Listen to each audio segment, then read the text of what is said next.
All right, everyone, and welcome to today's MnSTAC Forum on wood waste utilization. Thank you to everybody in the room and joining us online. I'm Sonia Tossison from the University of Minnesota with MnSTAC. I work with Ryan Murphy in the U4 lab, and we are very happy as MnSTAC to be in partnership with some folks from the Minnesota Pollution Control Agency today, Emery David and John Klapperich. Both have helped design this forum today as well, and we have wonderful panelists I'll introduce.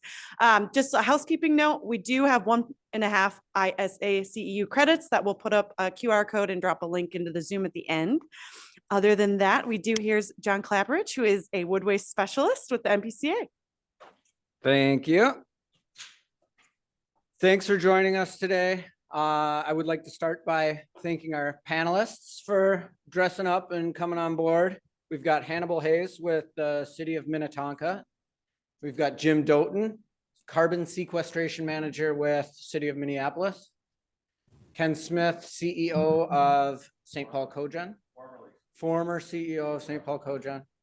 And Valerie McClannahan. Did I say that last name properly? DNR. So, without further ado,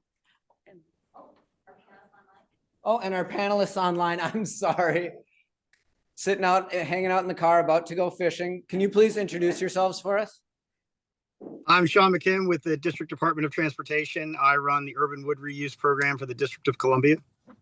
And I'm Sam Doan. I work with Shaun in our Urban Wood Reuse Program in the nation's capital, Washington, D.C. Wonderful. Thank you both for taking the time out of your day to join us. So I guess just to kind of soften the blow and get us started, I would ask all of our panelists, let's go from left to right in the room, to give us less than 2 minutes introducing yourself, your organization, and how wood waste utilization pertains to your work. Sure. Hello. Am I doing this right? Yeah. Right. Yeah, awesome. Sure. Thank you. First to go, the tech, it's funny. So yeah, I'm Valerie McClannahan. I am the CFM Assistant Supervisor. And so for us, urban wood utilization we're mixed involvement. I think if any of you have seen that hierarchy of utilization from the MPCA, we fit really heavily in that tree preservation piece. Like, how do we prevent our urban and community forests from becoming wood waste to start? And then as it flows, how do we prevent it from becoming waste at all? Are there ways that we can utilize, especially around carbon storage? How do we make that happen? And so we're really new to this space, frankly.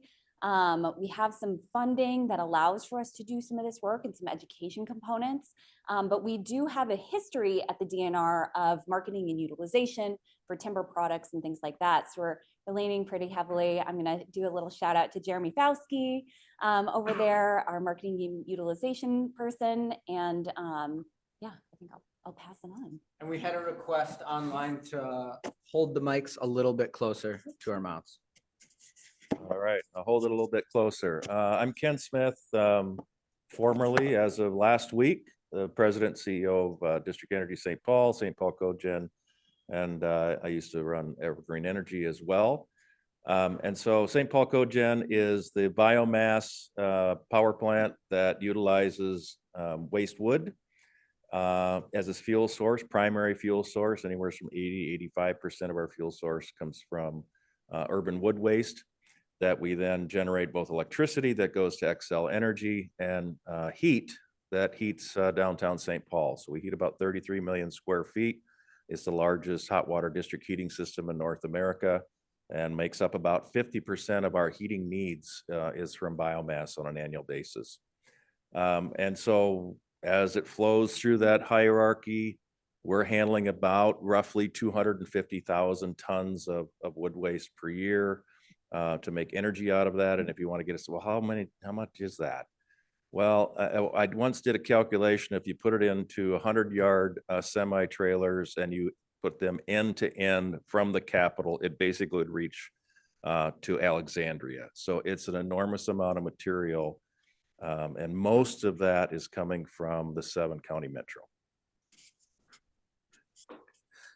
Hi, my name is Jim Doten. I'm the Carbon Sequestration Program Manager for the city of Minneapolis. I actually work in the health department, which seems an odd place for it, but that's just the way legacy goes. But anyways, our role, I make a thing called, working on making a thing called biochar, which is taking waste wood, heating it in an enclosed environment without oxygen, and creating a durable wood product and soil amendments. We fit into our hierarchy of wood use. The main purpose we're doing is for carbon sequestration as part of our climate action plan. We cannot achieve carbon neutrality without a component of carbon negative. The other thing is we're using it for circular economy, helping grow wood on the reforestation and dealing with the emerald ash borer waste that's been generated, but also into various soil health applications, whether urban gardening, but also stormwater, surface water, remediation, a whole host of different things as well. But we're getting one of the things that we're looked at is this opportunity came up because of the wood waste problem in the 7-county metropolitan area. Is that with emerald ash borer, it became unbalanced. What do we do rather than preventing this from becoming just burning and going back up in cycle without a use? So we're both making that and trying to find a good alternative use for the waste heat at the same time. I'll pass it on. Thank you, Jim. Hi, my name is Hannibal Hayes. I'm the city forester for the city of Minnetonka. For those of you who might not be from the area or don't know, Minnetonka is a western suburb of the Twin Cities metro area. We're about 28 square miles, 55,000 residents. We receive a lot of tree debris at our public works facility. And that number or the volume has grown, and therefore the management costs have ballooned as well over the past 5 to 10 years. And so we implemented what we're simply calling the wood utilization program. It's still sort of in a pilot phase. We're just exploring ways that we can utilize logs as a timber product. And so in 2022, we launched the program with the purchase of a portable sawmill. So we are actually milling logs into usable lumber. I may not look like a sawyer, but I assure you I get covered in dust every once in a while. And so we've been selling some lumber, selling a few slabs. We are able to actually generate a lot of the popular wood products. We just simply don't have enough time at this point to go through as many logs as we can, or as we would like to, I should say, or that are available. And then the really sticking point is generating a product that somebody can use. And so we've also been selling logs as well. There's 2 main buyers that work with us out in the West Metro. And so we'll get into some of the challenges, so I'll skip those things. But more and more trees are coming in. Mainly, we're losing ash trees to emerald ash borer, but we're also losing bur oak, red oak, and any number of things. So we're trying to figure out markets so that we can reduce the operating costs, but also utilize this resource, which is a natural resource. And Sam? Yeah, so we work in the Washington, D.C. For the District Department of Transportation, managing street trees, trees on school properties, park properties. And so it's a 250,000 trees. And some of those trees have to come down. We plant 8,000 trees a year, but some of those trees have to come down. And we are tasked with managing that waste stream of the trees that do come down. And our contractors take most of that waste stream and it goes into, making mulch and all those kinds of things. And what we have done is we have a sawmill and we basically high grade and take the best of the material that does come down and turn it into products that can be used within the city for city organizations. We don't sell anything and we don't have a vehicle to do that. So we make benches and things that will go to schools to make outdoor classrooms and things like that. That's been our primary thing. We also produce lumber and things that are used for vocational purposes. We have partners that do things with inner city kids, getting them out to camps and things like that, and also vocational programs. And so that's where we are now. We've started small intentionally, and we're scaling up. We have a grant and work that's being done on biochar to deal with our inevitable, there is always waste when you are milling. Thank you. Anything to add? I'll just repeat. I'm Shaun McKim. I run the Urban Wood Reutilization. It's not going to come out utilization program. But no, I will give a hat tip to my director, because I think if you're unable to sell products, which I think some municipalities will have the issue of, trying to find a customer for your goods and services, I think is more difficult. And I think he did a great job with the idea of an outdoor classroom, like milling log benches, cutting up stump seating, so that, like, especially during the pandemic, the outdoor classrooms were very popular because you could easily keep the 6 foot distance and some of the other safety concerns. And then even after that time has passed, people are still interested in a place for outdoor instruction. And then, like Mr. Doan said, we are beginning to seriously look at biochar, because I think that will allow us to take in much more of the wood stream, because then you're not worried about lumber quality or decay or any of the other like things that usually you're going to see with trees by the time they hit our wood stream. Like, you're not going out to a pristine forest to log for Georgia Pacific or something. You have trees that have had to come down because they've either died or become hazardous where they were. So I think that will allow us to have a much larger use of the wood stream, and we have a grant going to study what the numbers and viability look like starting this year, I believe, or next year. Yes. Thank you. And thanks to all of you for the work that you're currently doing. This next question, I would like everyone again to address, but as it pertains to wood waste specifically, what are your immediate challenges and what do you likely see as future issues in the next couple of years? Who's going first? You can go. Amigo? Okay.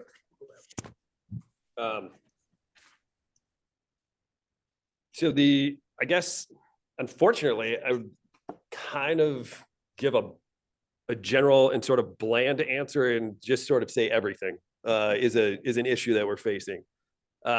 Trying to sell logs has been a challenge, because trying to find a contractor or people who are capable of hauling those logs off site is the easy part.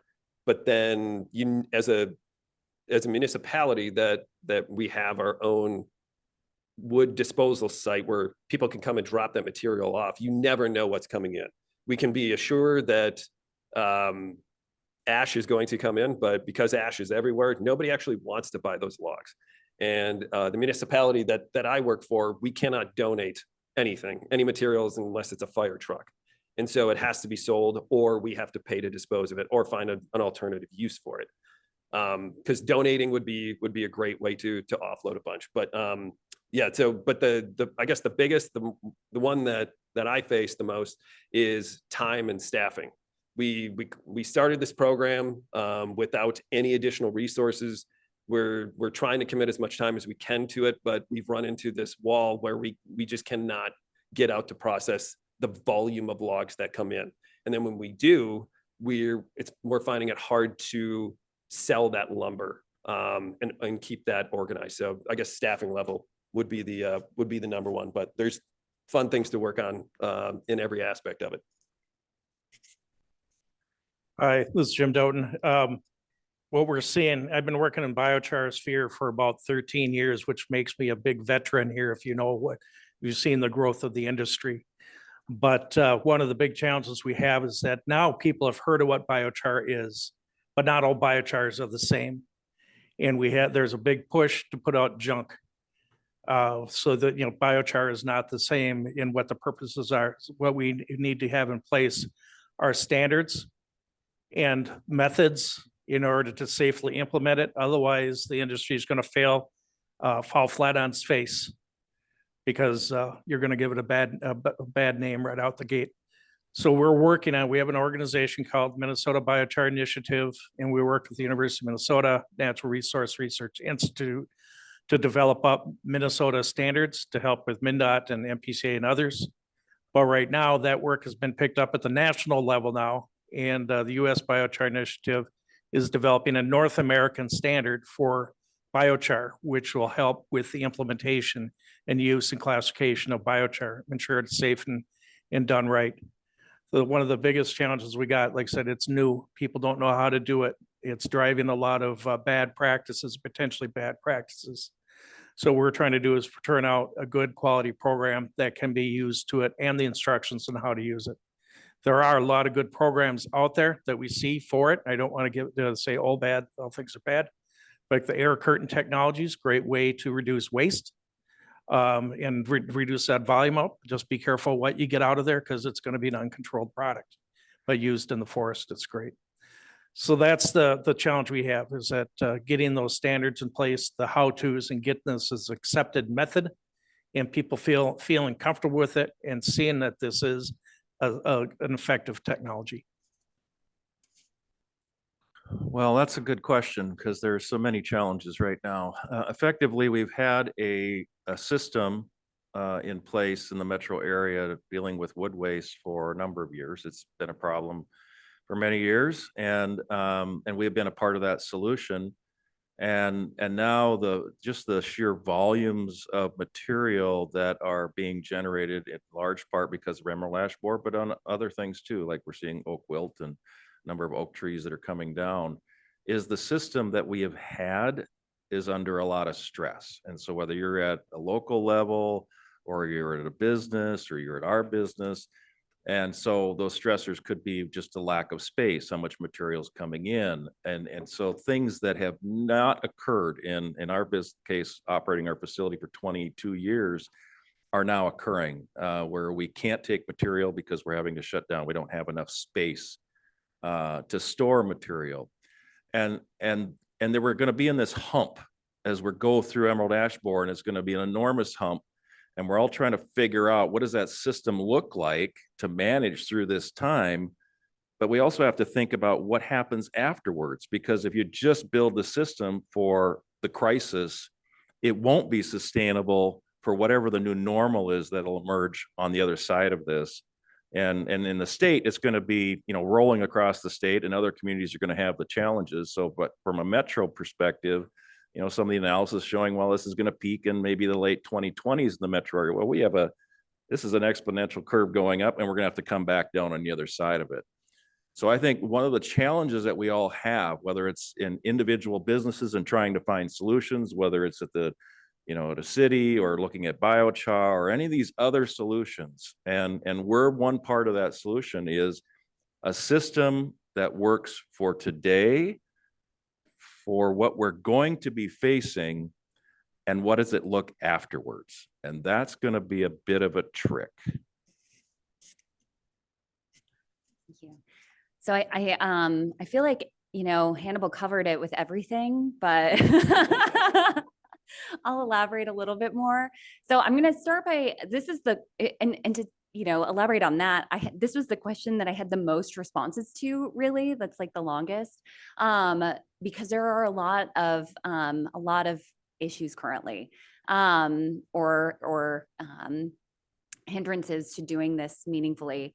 And to start with, when we look at, the DNR has a history of utilizing timber products, right? We're in that space.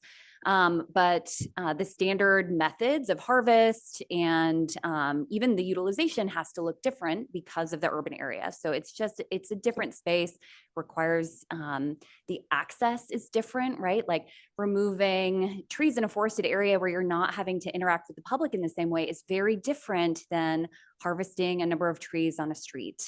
And the PR looks different. The mechanics, the actual equipment itself has to look different. All of those things. And really, our standard markets aren't really ready for that. The finance, it's just not financially, what's the word? Workable at this point. Yeah. at this point to really make it worthwhile.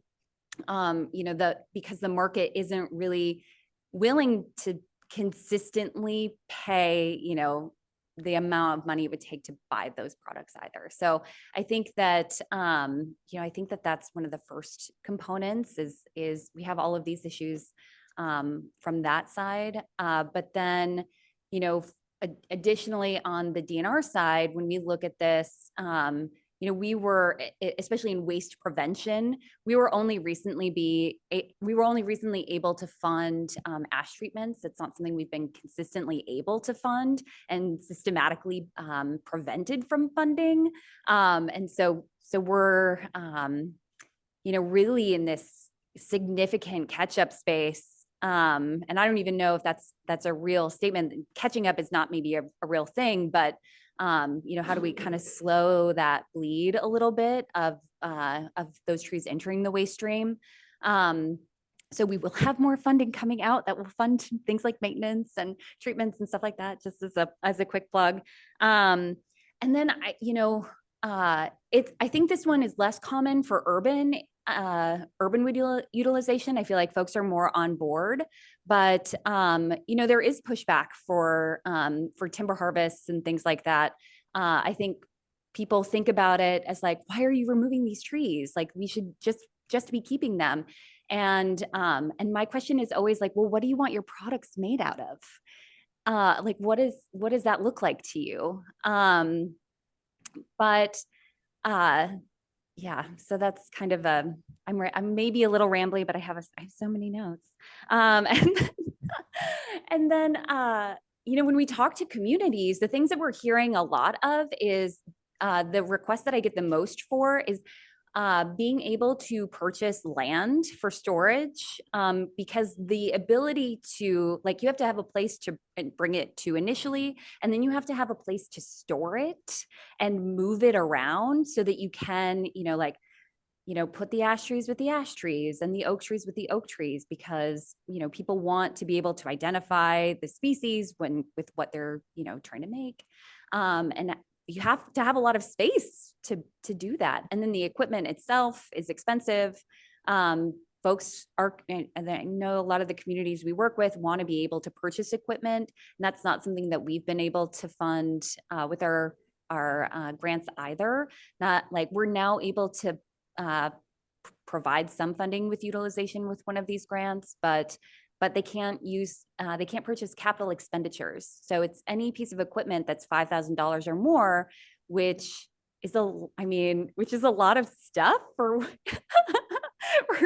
when you want to actually do things. So these are they can be very expensive pieces of equipment to actually, get through the process. And then there is is the market there to make it financially viable to run these businesses? And I think a lot of folks who are in urban wood utilization now are definitely making it work, and some of them are very successful, but a lot of them it seems like it's a labor of love, and that's where a lot of that comes from. And so grateful that there is that, but to expand those markets, the financial viability really needs to be there too. So I think there's a public facing component to talk to people about urban wood is not only carbon sequestration, but it's those local pieces. Like local food has such a huge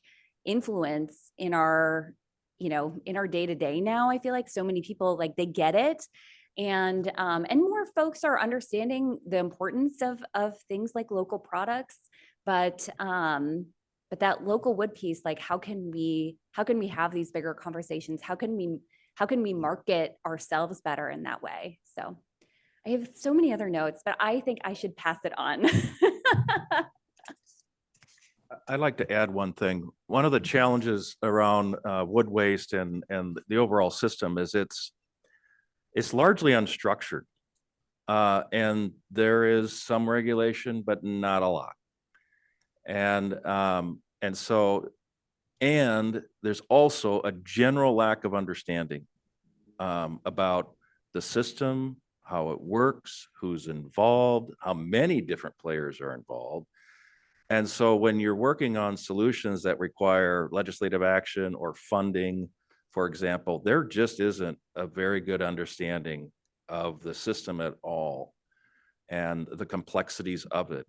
And that's a bit of a challenge. And the other one is when you're talking about a woodway stream, well, if you're up at the legislature or you're dealing with the agencies, and this is no knock on any agencies, but PCA's got a part of it, DNR's got a part of it. Depending upon what you're doing, commerce can have a part of it. Ag has a part of it because invasive species flows through ag. And so there's really no one agency that has all of it. And that's a real challenge. So couple that with a lack of understanding. And when you're up at the legislature working on things, whether funding or policy, it's just not an issue. It's a very hard issue to get across for folks because they'll even look at it as, well, that's a metro area problem. And maybe it hasn't hit in the more rural areas yet, outstate Minnesota, but it is going to, and they're going to be dealing with this as well. And some communities already are pretty significantly. Thank you. Shaun and Sam, can you provide your East Coast perspective? Of course, I'm going to kind of follow up with what a bunch of people said, which is for us finding land to store things and land to process things was very difficult with a city as built up as the District of Columbia is. Part of the reason that we're in a car right now with fishing rods is because our current location is the city owns a piece of land out near the NSA, and you cannot make a Zoom call from my campus with any regularity. So we now have a larger piece of property that we're able to store logs on, saw on, and do a variety of other things, but it's not in the city proper.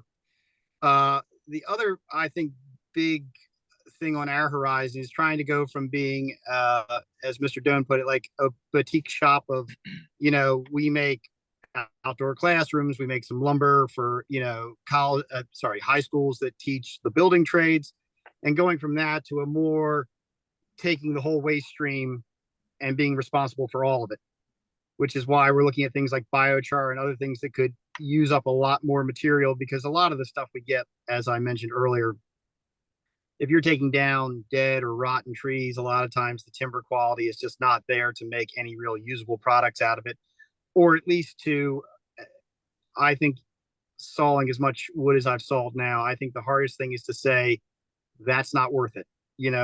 Like that log is just not worth putting the time into, because what you're going to get out of it will not cover the amount of expenditure you're going to put into it. So I've had to learn to say no to stuff, which I think was really hard if you love wood, because every log looks like it's got a great possibility, but like when you see certain indicators, I've hit enough metal, concrete, and miscellaneous other things that, like, now when I see blue staining it's really heavy, I just, it's not a log that I'm going to pick out to come over to our location, because I just know what's going to happen.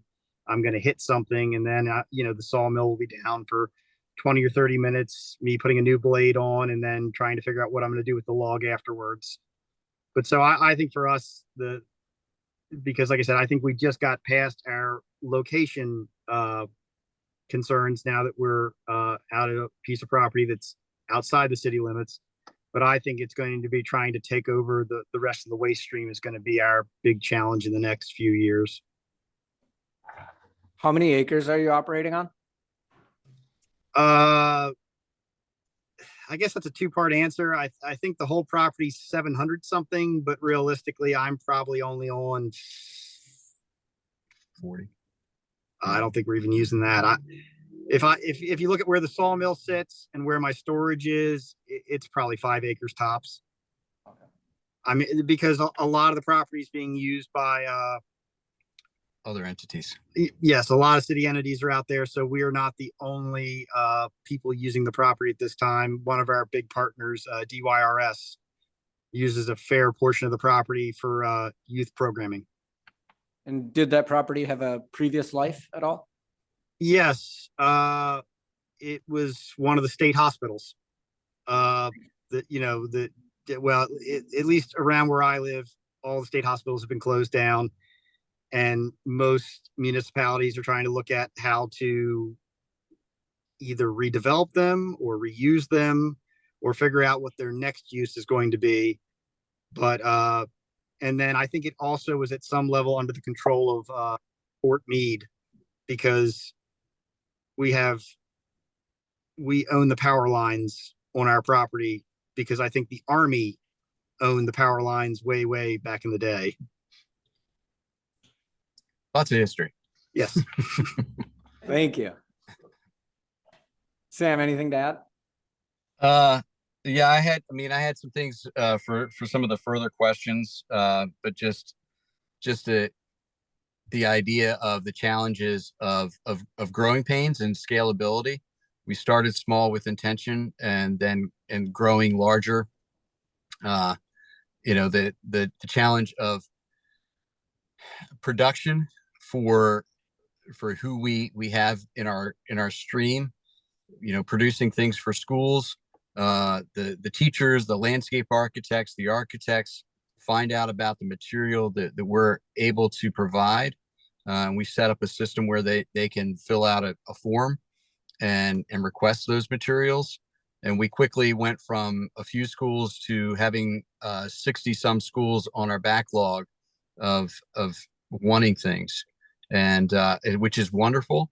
And we produced a lot, and we've done a lot of wonderful things, but it's a matter of figuring out how to then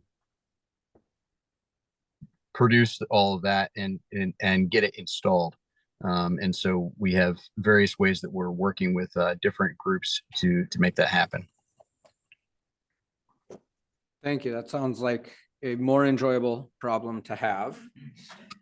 And this one, I'm gonna let anyone kind of chime in on, but we just talked about some of our challenges.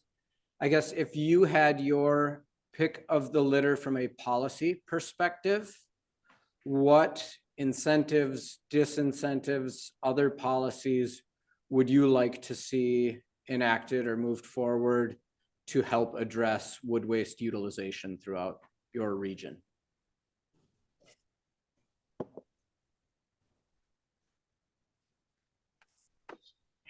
Yes, she wants to start. She wants to start. I don't need to start. I don't need to start. I mean, because honestly, I didn't mean to indicate that. That was a grimace of fear. Oh yeah, grimace of fear. No, in part because, what I've learned working for the state is that I support the governor's budget, and and I support the governor's initiatives and policies. And, I think that there are some things that we can be doing better that would certainly help move things forward, especially in like you had said, around, it's a multi-agency issue. And frankly, we've been collaborating around Emerald Ash Borer for a long time now, and that really spurred on our state's utilization needs additionally. But that's also how we've connected over it too. That's how that started, is we talked about we have this wall of wood coming through. How do we begin to start navigating that, knowing that folks are doing, open burning, and maybe that isn't the best use for this wood. And so I think those collaborative efforts really need to continue, especially as we're moving things forward through the legislature. How did I do politically? Am I a state employee now officially? You did very well. Sorry for the gotcha question there.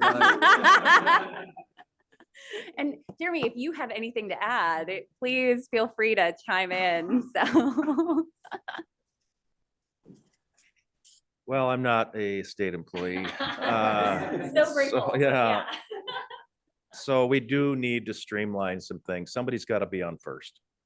And so identifying who's got this issue, and then certainly multiple agencies have to deal with it.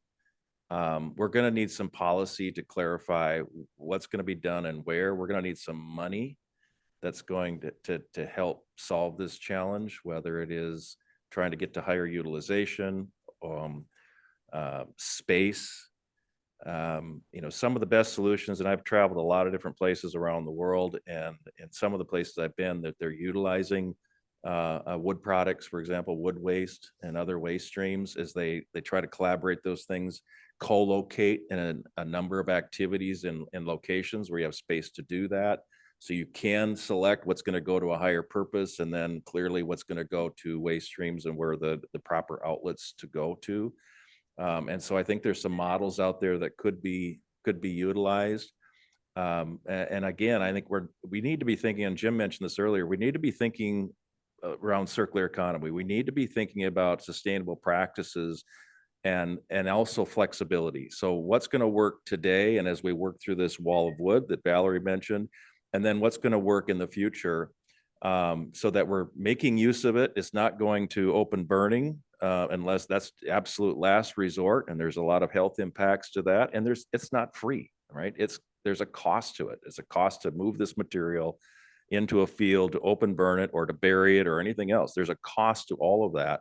Not to mention all that cost, you're getting nothing for it. So how do we get something from this material? It is a resource to us. It's a waste stream, but it's a resource for us.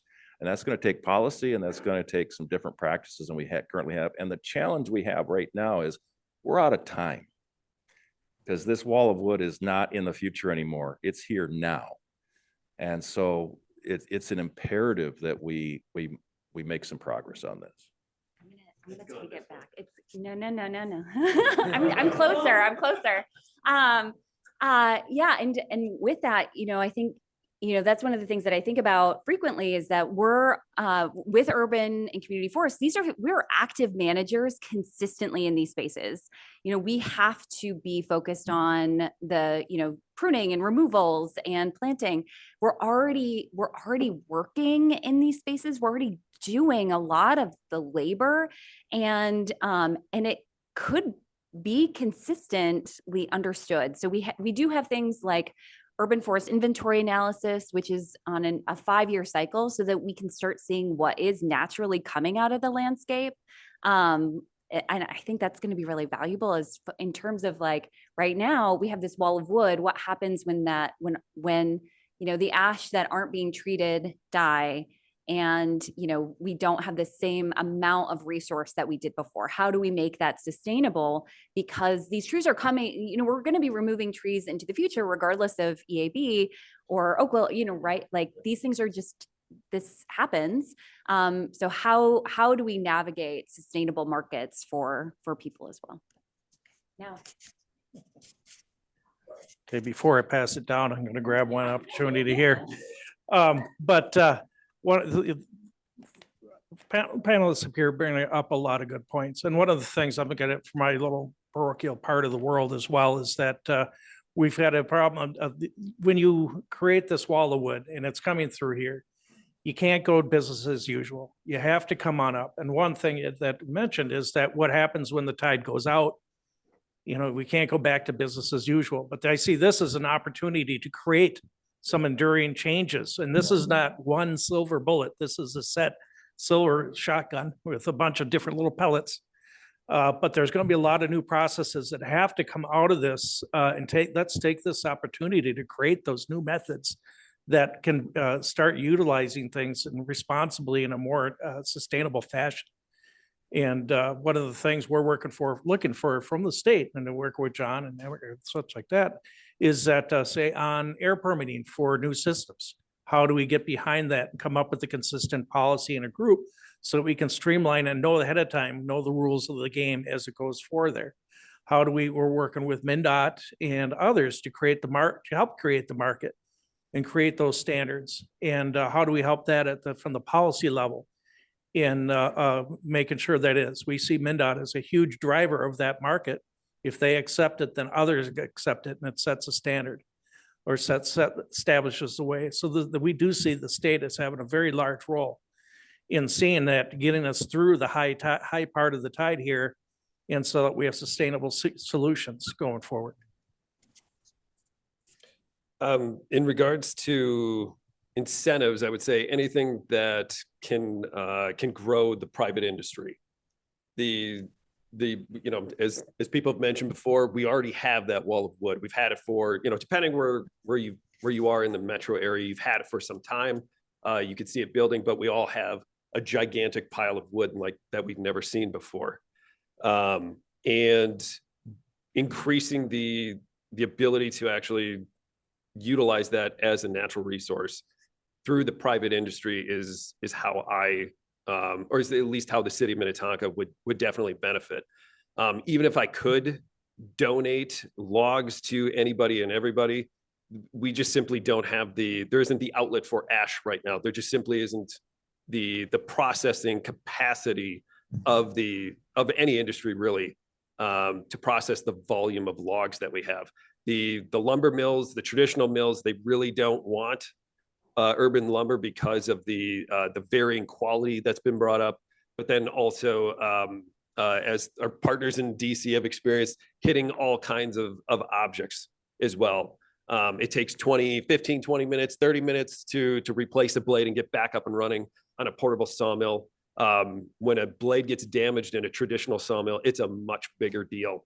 And so that's why they don't want that type of lumber, or why they're reticent about accepting those loads of logs. And so any form that we can incentivize or work with to increase the capacity of the private industry would seriously help a lot of municipalities out, I know. Thanks, Hannibal. Sam and Shaun, I'd be curious if there are policies that have already been enacted that have helped your work, and if not, what would you like to see? Yeah, so I can speak to that. So basically, in our process, we've learned that we have to put things into contracts and to incentivize our contractors and builders and developers, both in-house and private. So, for instance, when we first started, milling logs and wanting things, we found out that our contractors, we don't take all the trees down with city employees. We have large contractors that have multiple cranes and multiple trucks and those kinds of things. These are big operations. And we found out that they already had a way of taking care of the waste stream. The idea that anything is going to a landfill, it just doesn't happen here because it costs too much and it's just not viable. So these guys have operations set up where they sort the logs and they have buyers, and it's like, okay, that's a walnut log, that's a cherry log, there's a whole bunch of oak that's 20-foot long, straight, good stuff. They set that aside and they have buyers set up for that, and they know how to tag stuff for quality, which I appreciate with my forestry background. So we had to write into their contracts that those were our trees, and we were able to go and kind of pick. It's like, well, we want these trees because they already had a way to take care of that stuff. What we're looking at doing, so we have that in place, and it's great.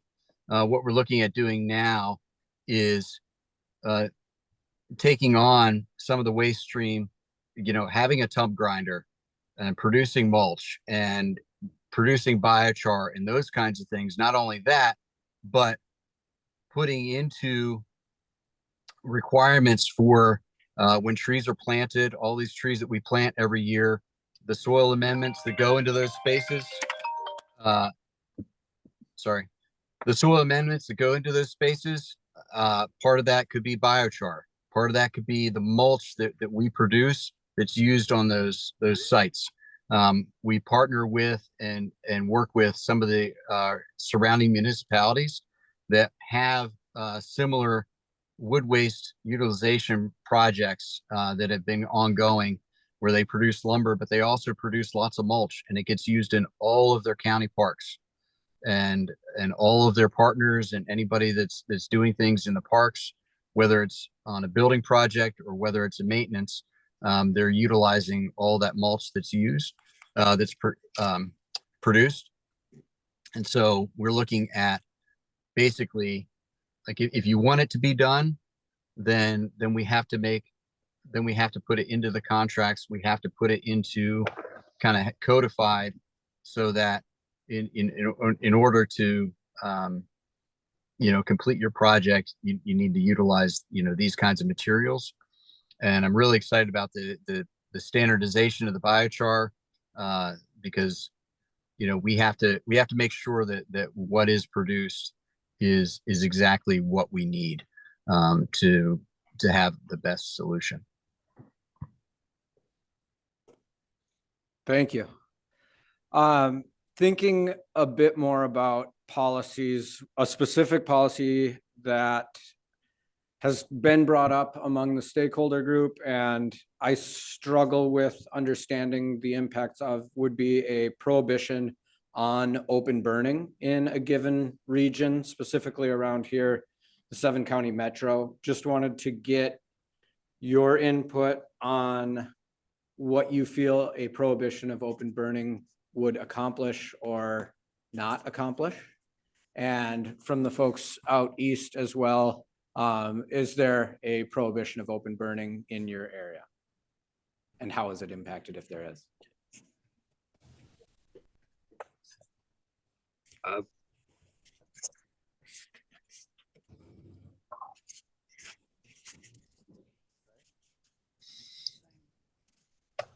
We can speak to that if you want. Yeah, so basically, we had been at our state nursery, which is way out in Virginia, rural Virginia. Goodness, 50 miles from the city. And, it's a massive farm. It's a 800-acre farm. And so we had burned material there, along with, everything else that was coming from the farm, from fence rows and things like that, for a time. Now we're closer into the city, and we're partnering with a camp that's there for inner city youth, and so they have programs where they're utilizing firewood and things like that. So that's what we're doing now, but we can't just open burn anymore, and so that's why we're seriously looking at the mulch and biochar production, because it's the closer you are to urban areas, it's just it would be frowned upon.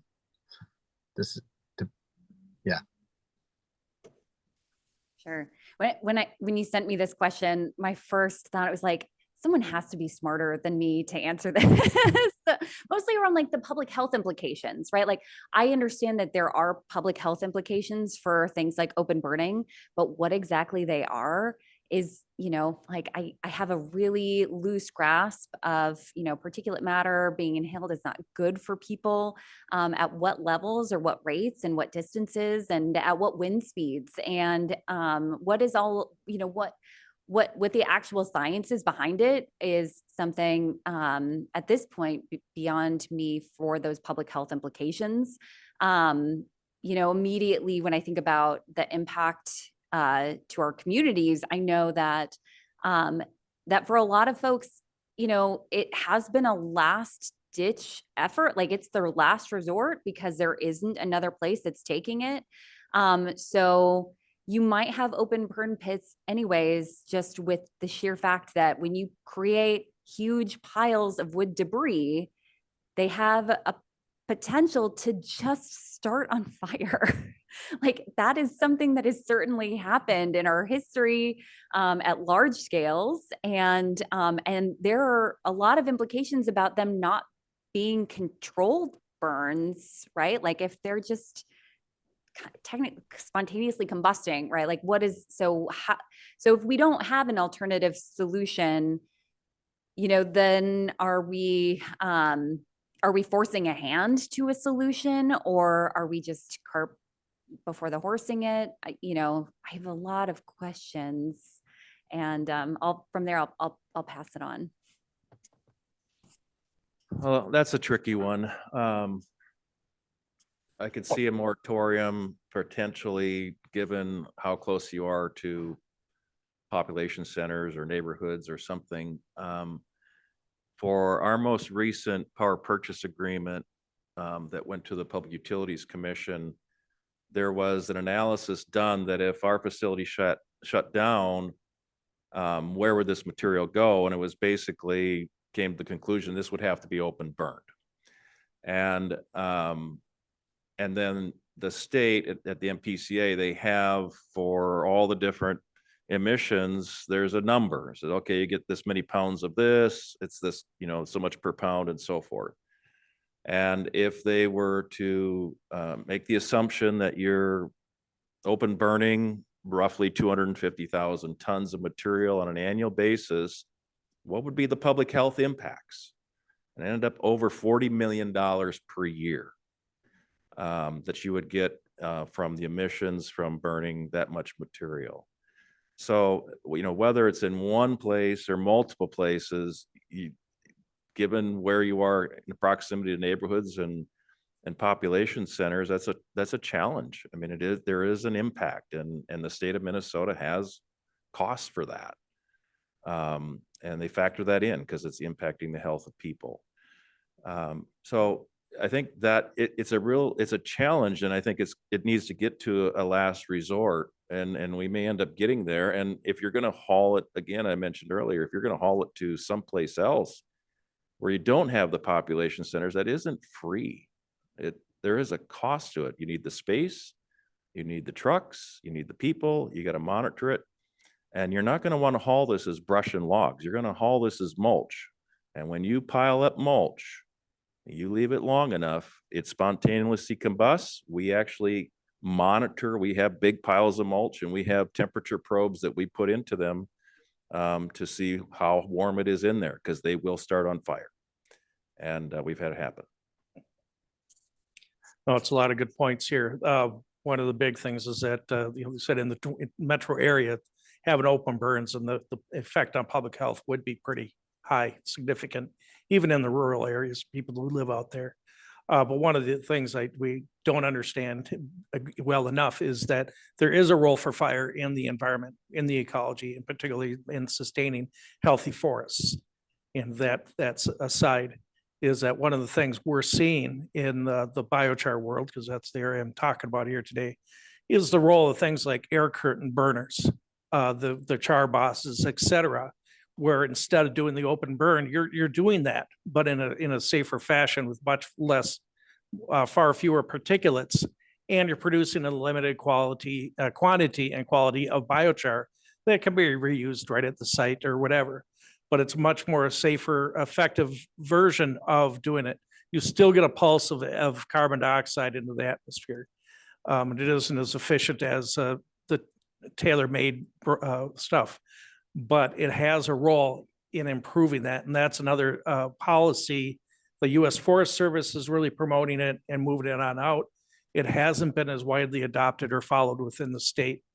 And that's an example that we can see using that type of technology to, instead of moving the pile, move that unit there, take care of that pile, move to the next one, and do it that way.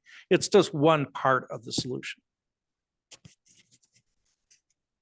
What I would say is the thought of open pit burning all of this material, a portion of this material, is that I'd find it frustrating because it's the loss of an opportunity to realize what this material is, and that's a natural resource.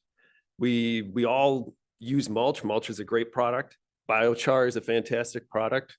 We burn this material for energy, and then our wood products, traditional forestry products, they come from wood, and that's what all of this material is.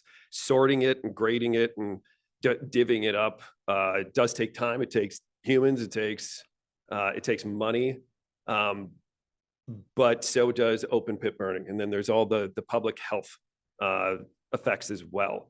And I mean, just from a city perspective, it is wildly unpractical for us to burn this stuff in an open pit out in the city of Minnetonka. We've been in talks with the fire marshal beforehand, even just to get a permit for a larger fire for residents to burn infected or infested material on their property. And they said no, because of the health effects that would result from just burning one tree, let alone tons and tons of this material this close to a population center.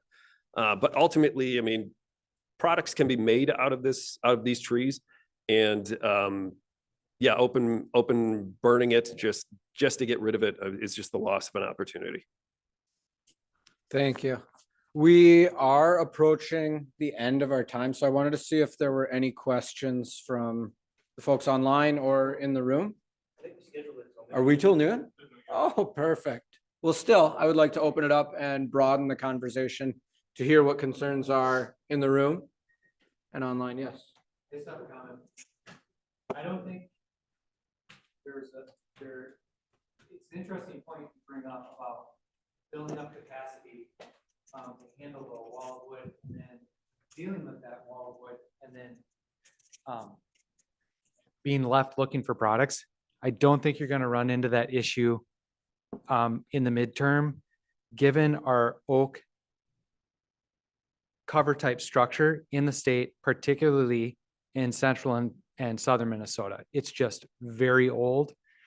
Twin Cities is blessed with 150-year-old bur oaks everywhere. And I think what you're calling oak wilt, unless you're referring to what's happening north of the Twin Cities, it's drought. It's a lot of two-line chestnut borer going on. And I just think that's just going to keep, we're going to lose our oaks. We're going to lose our old oaks slowly but surely.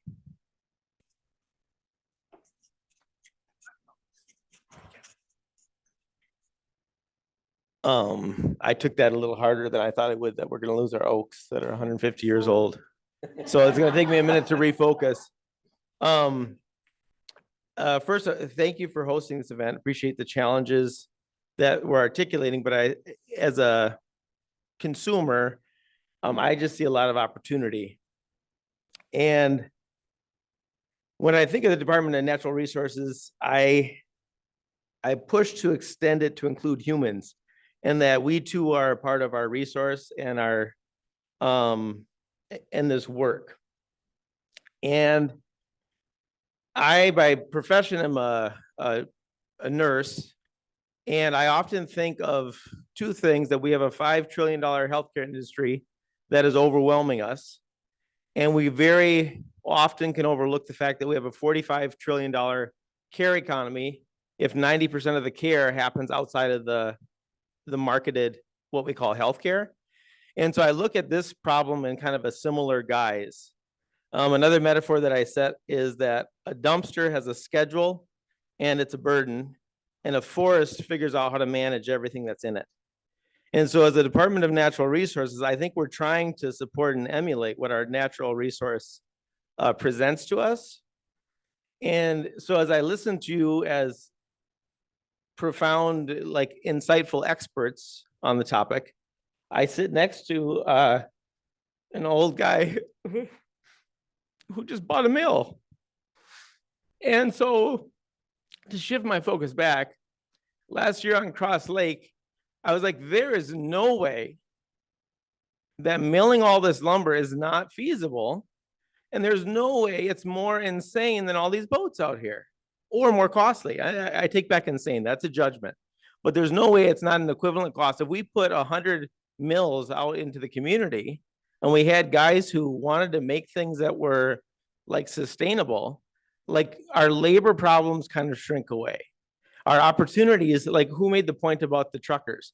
If you got a guy who's have to pay to get rid of trees, he's going to solve that problem in a lot of interesting ways, to the extent where you're going to need to ask back for what you want. So as much as I appreciate the expertise of the panel, I want to say as an audience that what we need is some support, because we're going to do it anyway. Because like Hannibal introduced to me, he just couldn't watch the waste go away anymore, right? He had to do something. So John, I think, fell in that same boat. He couldn't pay the price for what a board costs when he's watching trees be thrown away as if they're garbage. So the other thing I want to extend is that not only do you see this as experts, but that too, the community is starting to have a reaction. Because my neighbor, who's taking, as a retired individual, he's taking like the state equivalent of the Master Gardener course. He's doing that on his own, right? And Hannibal, I heard on NPR. So that's how I meet him.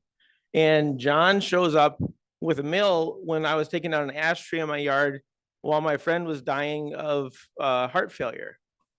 So I guess to me, what I want to emphasize is that the parallel that we see in healthcare and the parallel we see in the environment, they're the same challenge, and the solution is to let the people be part of the resource.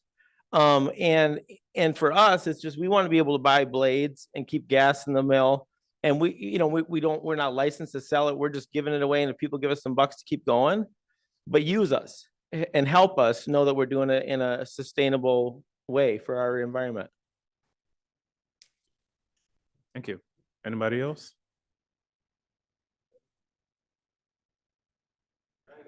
Yeah, sure.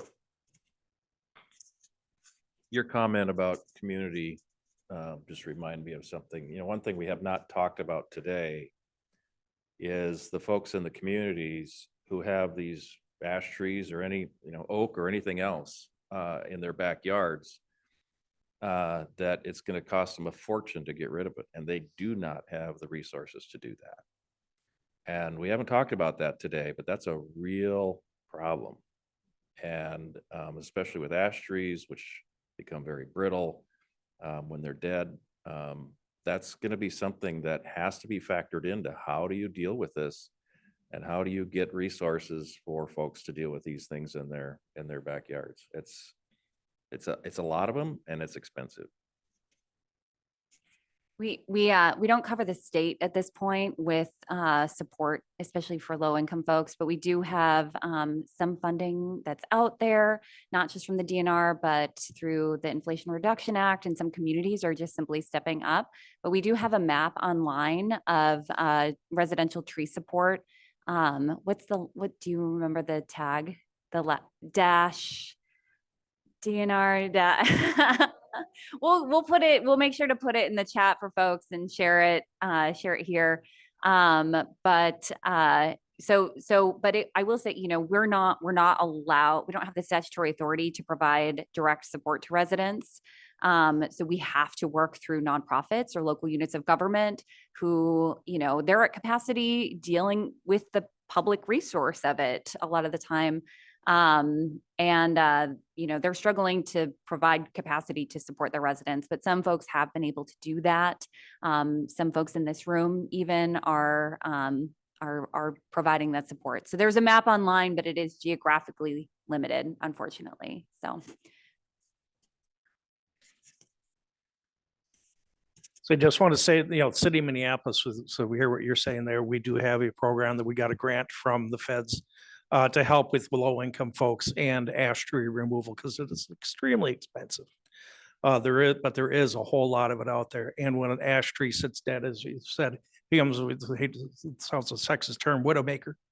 But they explode and big trees, thing fall apart. It's a safety hazard for our residents. So we try to help them out. One of the other parts is that everyone's focusing on the stem, the log, the quality part of the wood. And that's what, 1/3 of the tree. So you have the crown, you have the roots, and those are things and the sawdust coming off of these things. And that's an additional waste that's low value. And what do you do? And that's one of the things I'm working with XL Energy on their line maintenance waste. And that's one of our feedstocks for the biochar program that we're doing, and then returning that back. And as far as working with the community, that's also includes working with our environmental justice communities to provide the biochar, not as like, oh, here, this is how you do it. We'll help them out with their solutions, what the community wants to do, and how can we aid that? And that's one of the goals and focuses of our program, as well as helping throughout the metropolitan area, other government agencies achieve their climate action goals using this carbon negative technology.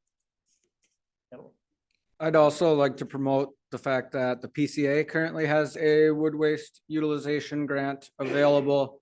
And one of the categories that we are emphasizing is potential for folks to apply for micro grants, where they can redistribute the larger sums of money to folks who maybe don't have projects in the $10,000 to $250,000 realm, where perhaps a municipality could take a grant and then provide smaller amounts of funding to folks within their community. Josh. Yeah, question for you, District Energy. Thinking a little bit about wood pelletization. Wood pellets, as far as I know, they have plants in the south that make these. They'll ship them to Great Britain. How does that compare to what District Energy does as far as costs, and efficiency? And is that a potential in this area?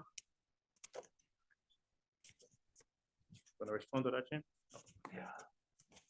So you certainly could pelletize this wood material into pellets. It does take energy. It takes equipment to do that. There's a binding agent that you put with the pellets. So it's a higher cost. The material we use is mulch and chips that gets mixed together. The plant was designed for that. The plant was really designed and put in place because of the experience during Dutch elm disease. There was so much material and open burning was used as the solution. And so wood waste was a challenge, and this was a solution. Make energy out of it, make electricity, make heat, and displace coal is what we did with it. And so we have looked at some other projects utilizing pellets, and I'm not sure if there's any pellet manufacturing in Minnesota. If it is a smaller, there's some. I've also seen some in Wisconsin. It's small. Oh, okay. So it's very small in the state, but it is a potential. You do have out of the Southeast. I would not call this a sustainable practice, the Southeast of the United States, where they are harvesting wood and they're making pellets and they're shipping it overseas. UK and I think in maybe even in the Nordics, but it's being used as a fuel source for both combined heat and power and to meet their climate objectives. I don't really see that as a sustainable solution personally, but that is happening.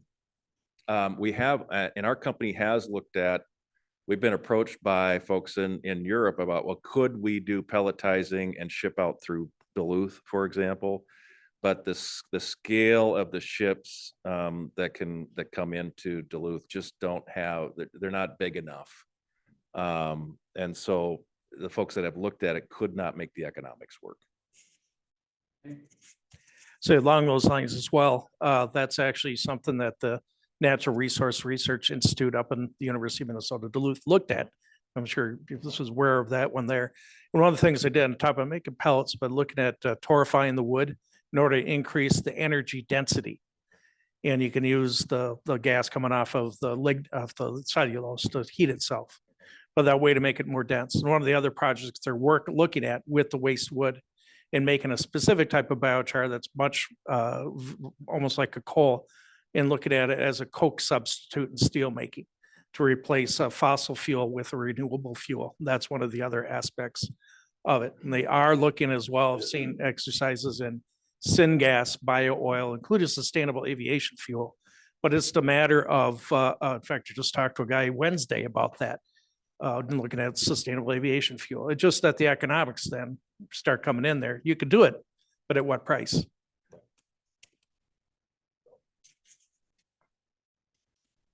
Do we have any other questions? Nobody? I guess I would like to hear what your thoughts are on the most prevalent issue of volume consumption. Obviously, we're sitting on a dangerous situation and one that needs action pretty quickly. What do you see as the most immediate possibilities for scaling up volume utilization in the region? I guess for me, it was the recent RFP that Washington County released.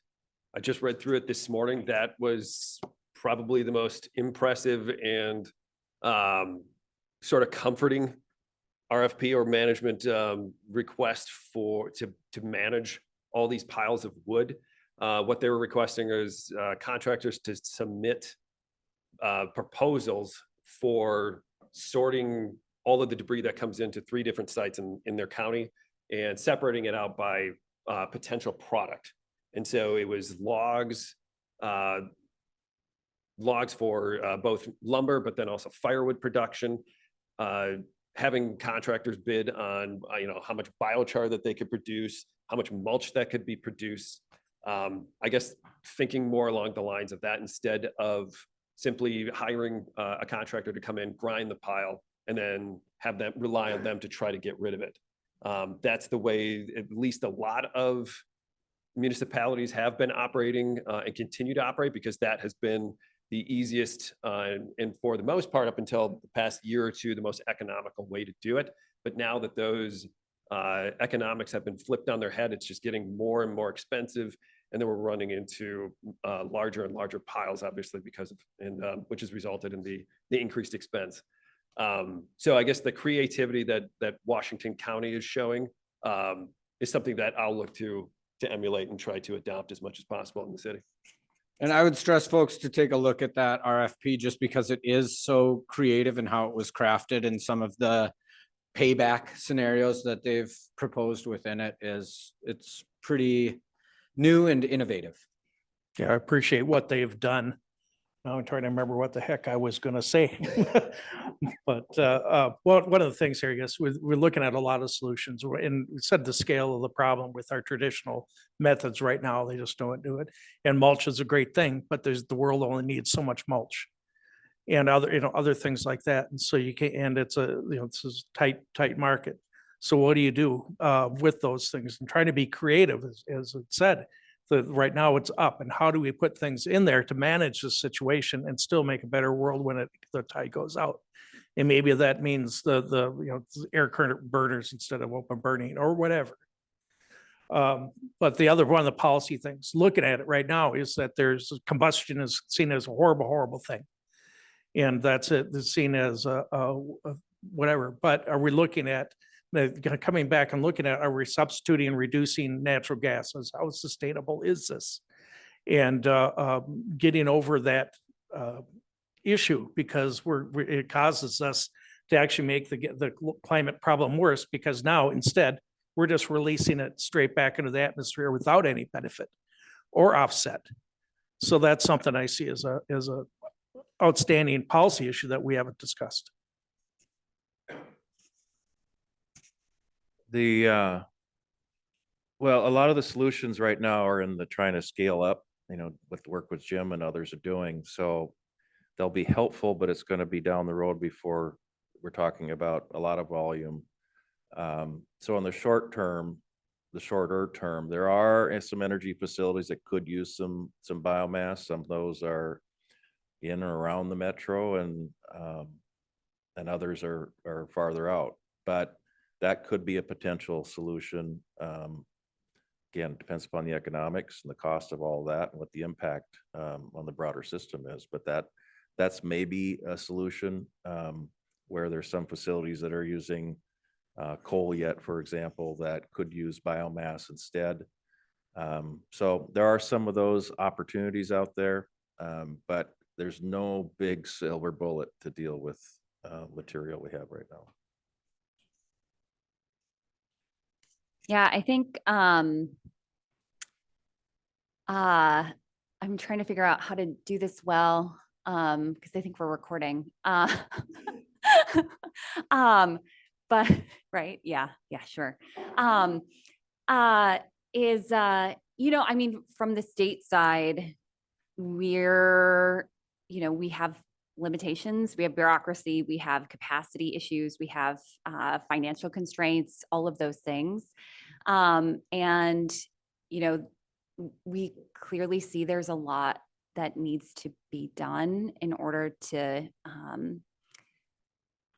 help make this problem less significant or mitigate it or help folks adapt to it. But we don't have, all of the resources we have are what we have right now to do this work, right? So what I would say is voting is really important. We are vessels for democracy. If these issues are important to you, or if they're not important to you, expressing those as well. But those are those are our limitations in helping to make sure that these things are addressed. So yeah, Molly, do you want to? Can I say something? Sorry. Okay. Yeah. So I was just going to say that whatever you're doing, whether you're starting a sawmill and producing some kind of product, or biochar, or mulch even, whatever you're doing, having a consistent product and a clientele in mind. Okay, so you need to figure out who your clientele is and then be able to produce for them something with consistency. For instance, we're working more and more with schools and with schools that are getting refurbished. The landscape architects and the architects and designers are starting to specify, they'll be able to specify our materials because they know that they can get a consistent product from us. Our next step is to work to get our material certified, so that they know that it's provenance, it's reclaimed, and it is, where it came from, and they can utilize it for getting LEED certification, for instance. I have colleagues that are doing presentations at ASLA National Landscape Architects this week, and we're presenting, here's things that we've done in the city, and all these landscape architects from around the country are, learning and looking at that and saying, oh, I can utilize these kinds of materials, but we need to be able to produce things consistently, whatever it is. Yeah, I really appreciate that. I just want to highlight Urban Wood Network's work locally in creating some certifications and hopefully moving that forward so there can be more speccing of urban wood in the near future. Rick Seward was not able to join us today, but he's with Wood from the Hood and also represents the Urban Wood Network and is moving the needle on that one locally quite well. Valerie? I have a question for our DC folks. What's your capacity? Like how many cords or tons of wood waste are you managing? Oh boy, that's an excellent question. My problem is that with the various products we give out, I don't really have a number, because like I try to use any product that comes out from, like, just the other day, we delivered a load of mulch to a community garden, and I deliver truckloads of that per year to various nonprofits. Do you have board feet or anything? I was asked to clarify with board feet that maybe that would be helpful. Oh boy. It's going to be, it's probably 40,000. Sam's probably got a good guesstimate of 30 to 40,000 board feet a year.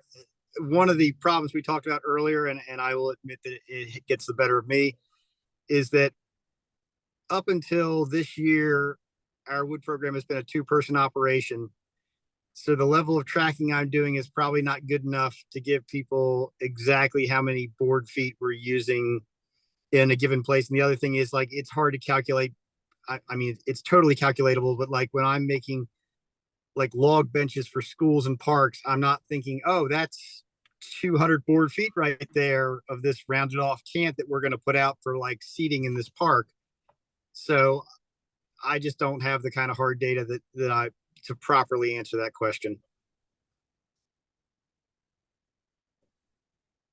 There's another question in the chat for our DC folks from Kevin. He says that DC is well known for having one of the very best urban and community forest programs in the nation. You've got impressive canopy cover, including in lower income neighborhoods. How do you balance funding and staffing for this, as well as your wood waste challenges? Okay, I'll answer that. So basically we started out small, and it was, one day a week, and we kept our day jobs. Basically we were going out, and I was working in one of those low income neighborhoods, planting thousands of trees and all those kinds of things.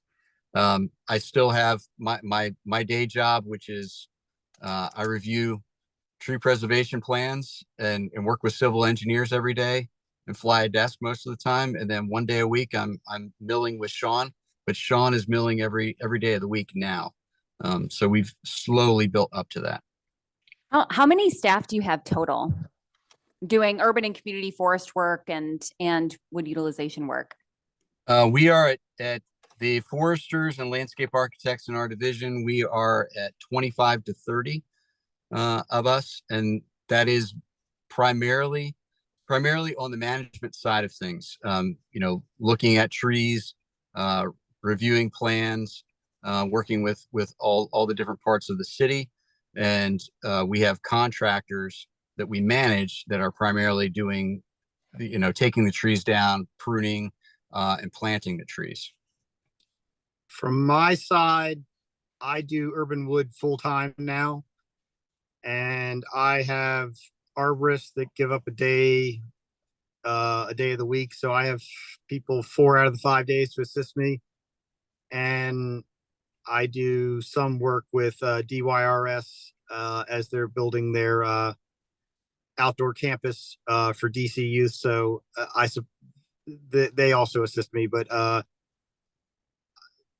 realistically, it's still like 2 people. I mean, because if you look at it on a day-to-day thing, 4 out of 5 days, it's me and one other person making wood products. Or I also take care of all the deliveries and stuff. Like when a school reaches out and says we want mulch, I try to figure out which contractors in that part of the city. I speak with them, I schedule the delivery, and then I have a group of people that help me with the installations of the stump seating and benches. And again, I mainly do the yeah, that's not coming out. Coordination. Yes. So if you like lumped all my help into one person, it's like 2 people. We're small but mighty. Thank you so much. There have been a number of comments online and people have referenced it in the room, but we can make all of these products until we're blue in the face. What are strategies for creating the markets? What are you all individually doing to help drive marketing of your end product forward? For DC anyway, I do think it's just making the products, because like Sam said, once the teachers found out, it went from, like we were doing one school to I have a backlog that will take me a year or 2 to dig through. And the other thing is, as we produce things, other agencies began to see things that they could do. So like, I'm now able to take some unmarketable logs and use them in the city's stream restoration projects and other things where the Department of the Environment's like, we need wood that we can sink into this stream valley once we because a lot of the streams in DC have been channelized, and as they unchannelize them, they need that type of material to kind of reset everything. So I found that us just being able to do stuff has led to requests for more and more stuff. And can you do stuff? The recent thing the Department of the Environment asked for, I think we're putting in a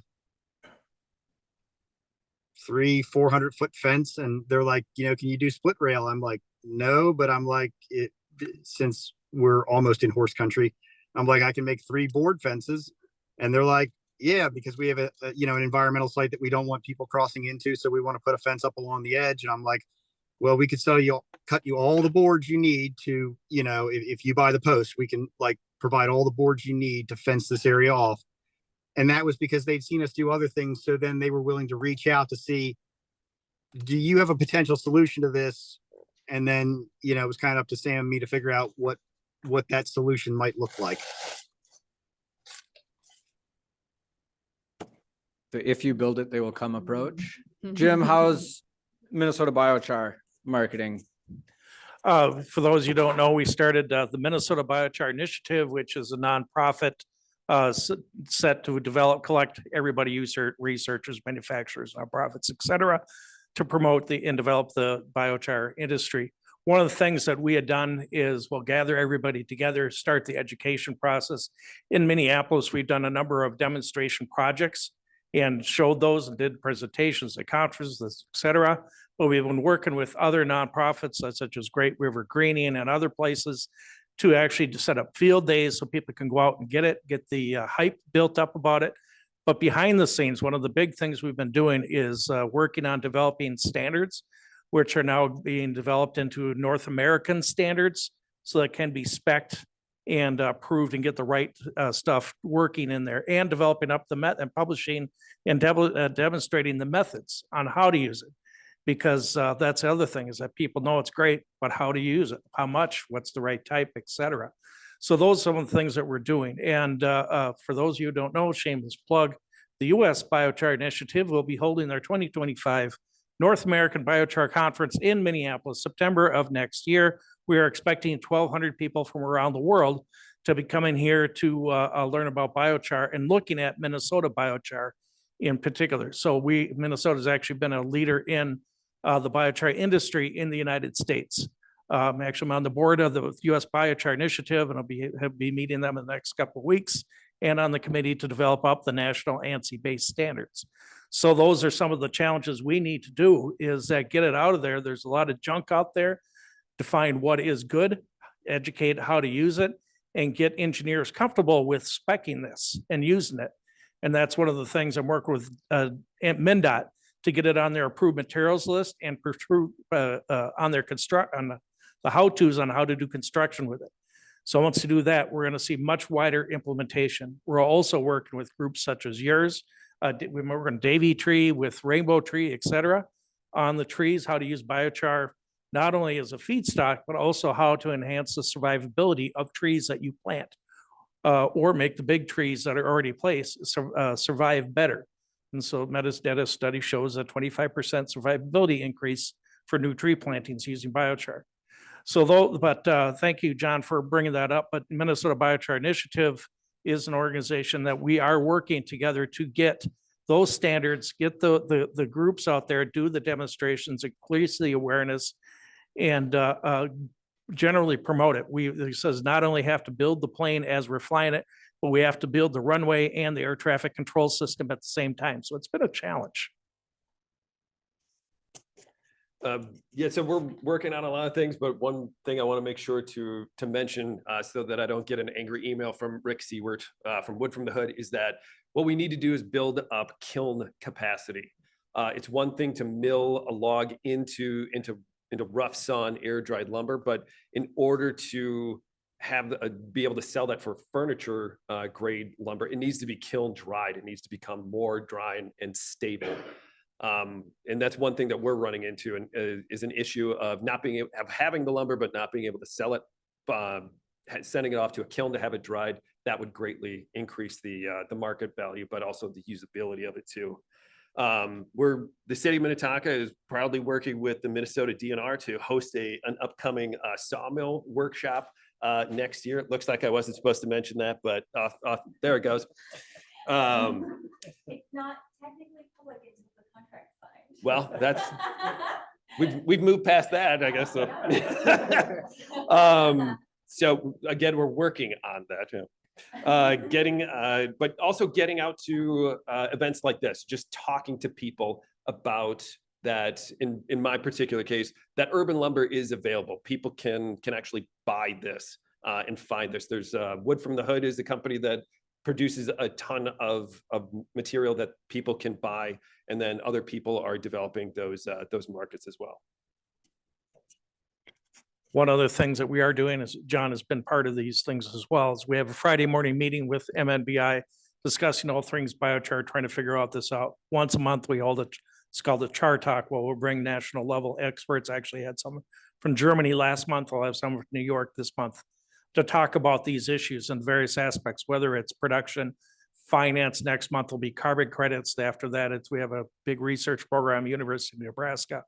All those things to bring it out and unite those people and start connecting the networks. There's a lot of little networks around where people doing their thing. But we're seeing a lot of connection now of as things come out and developing up those communities of practice and getting that expanded. Actually, I've been working with, oh gosh, I don't remember his name, over Washington County, but Caleb over there, and others, Ramsey County, Dakota County, et cetera, and getting this, Hennepin County, and getting this out and getting it broadly accepted and used. So that's that has been one of the big challenges over the last 10 years to get this program up as we start working towards production. Sounds like Valerie's got one more. Real quick. So we do need more of the public to be interested in purchasing local wood. That's a big part of this. So we need to be having these conversations with our friends and our family. And some of the things that I've been looking at and that I've been encouraging producers of material here is to do things like join Minnesota Grown. I know a lot of folks here are probably familiar with it, but if you're not, it's a big program that helps to advocate for locally sourced and locally grown products. So if we have locally sourced wood, there can be locally sourced energy. How do we talk about these things around, just that community focus of it on top of the carbon sequestration values that come into making sure that our products are local, that we're using our Minnesota wood, and really promoting that heavily because, as a state agency, we are limited in some of our PR abilities. We can't necessarily do campaigns like Got Milk or I don't know what else, how advertisements work anymore. Cause but there's I think it's TikTok now is how you have to get on there. And we're just not there as a state agency. Yeah. How do we promote these things widely? I think it's going to be really important. So. Well, thank you, panelists. Special thanks to Shaun and Sam for taking the time out of your day. Really appreciate everyone coming to witness and hear what we're doing and what we need to be doing to bring this issue to the forefront and actually address the wall of wood that we're seeing right now.